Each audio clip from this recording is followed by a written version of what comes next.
Q, R, and S. Q is for quest, and the quest for knowledge. And not getting too obsessed with it, because I kind of vacillate between the two of these things as I look for more stuff and figure out like what works and what doesn't. And that is the constant quest for more knowledge, for more understanding. But we're dealing with a topic when it comes to witchcraft, the occult, all this stuff, that isn't necessarily knowable. There isn't a golden light at the end of this tunnel. There isn't something that is waiting for us all to find out and figure out. And it's all going to end up well with a perfectly concluded story all wrapped up nice and tightly with a bow.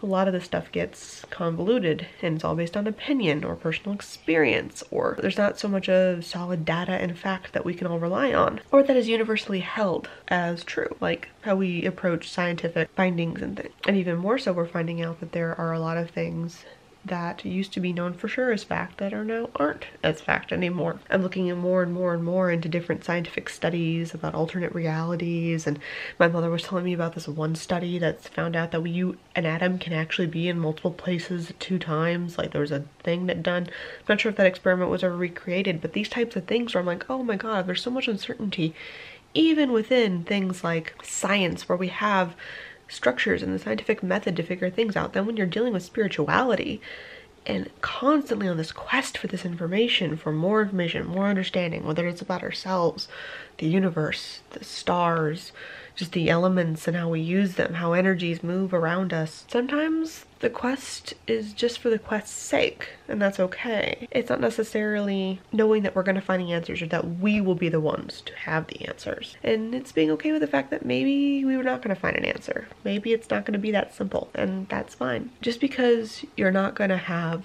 a resolute thing at the end of the quest, you're not going to find the gold, slay the dragon, get the girl, whatever the hell else it is, doesn't mean the journey wasn't worth taking. Just because there's not a definitive end goal doesn't mean the quest is meaningless. And sometimes I struggle with that a lot. Sometimes I'm like, no, I'm what is the end goal? What is the marker? What is the significance of me finding all this out, or accepting this or not accepting this? And sometimes it's just the fact that now you know, that now you have more.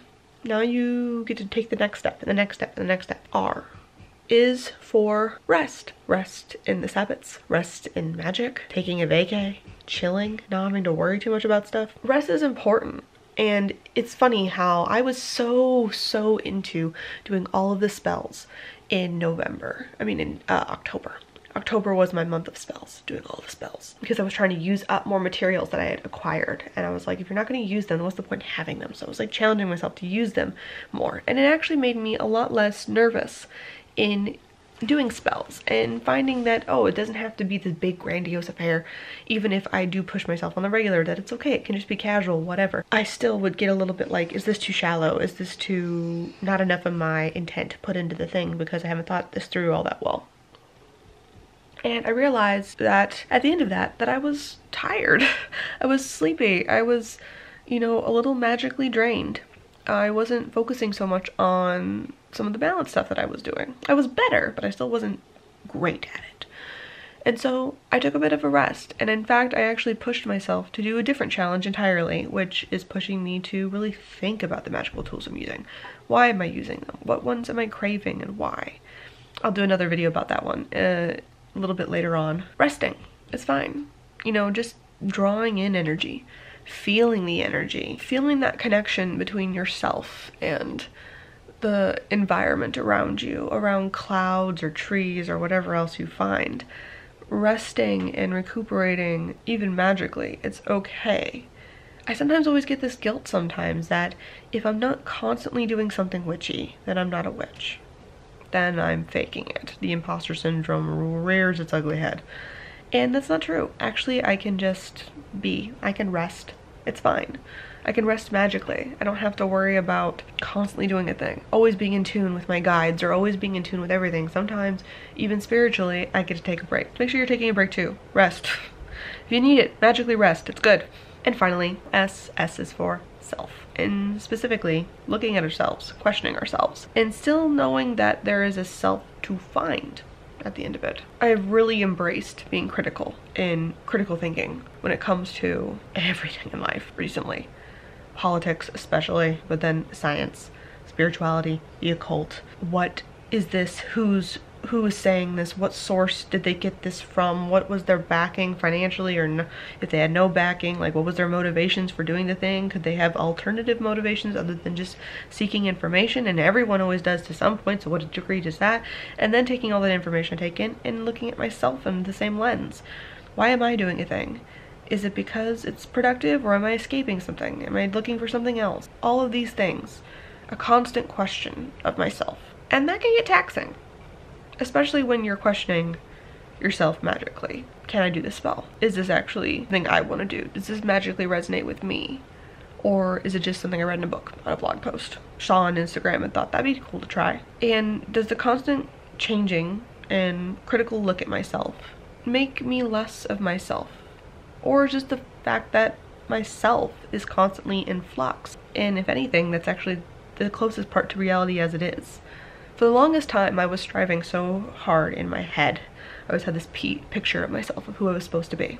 I've mentioned this before in videos, that there was this version of myself that I saw, and if I reached her, if I was able to be her, then I knew I'd made it in life, I guess. I don't know. But worse than that is that I then just kept moving the goalpost, which at first I thought was fine, because I was like, oh, I'm always reaching for the next person, except for the fact that I realized who that person is always going to be changing, and if that's going to cause me stress, then maybe it's time to relook at the entire idea of who and what I am doing when I'm creating myself, the creation of self. Because I think we come into this world a little more blank slatey than some people like to think. I don't think there's like this original person of who we are. I think it's much more of a creative task. We come into the world as like a blank canvas, and now we get to splatter all over it and make ourselves. We get to tear things off, collage onto it, take pictures, make a video, whatever. Like, if you yourself are your creative project, like, you get to make yourself, make your life, and that's so much fun. In that creation of self, it's okay also to understand that yourself is always evolving, always changing, and that maybe there isn't this one ultimate masterpiece of a self that you're going to reach. Maybe yourself is just an ever evolving, constant changing thing, and how that reflects then onto my magic, onto my goals and everything else is very interesting, because I always thought that you have to know yourself to be able to create any real change in the world. So I had to know myself, know what resonated with me, what didn't, what worked well, what is a part of me, what is calling out to me. If I don't know myself, then how could I know anything else? How could I know what magic will work? How could I know how I will be as a witch? How can I know how to identify myself to others? And sometimes you just don't know, because it's not a thing to be known. Going back to the idea of the quest of the knowledge of information, the quest for self is actually, quite honestly, one of my biggest worries and stressors sometimes. And it's like, why? Maybe there is no self to, like, there's no grand masterpiece version of me that's actually going to come about. There's always going to be something to change and to do and to refresh, redo, and I'll suddenly take a detour and want to be somewhere entirely else. And if that's ever changing, ever evolving, then it's okay to understand that my magic will ever change, ever evolve. And it's okay when communicating to other people if I am misunderstood about who I am, because I don't even know who I am entirely. So how in the world would they know? Anyway, that is my QRS for the YouTube Pagan 2018 challenge. I'm making new videos every Monday, Wednesday, and Friday, and I will see you guys next time.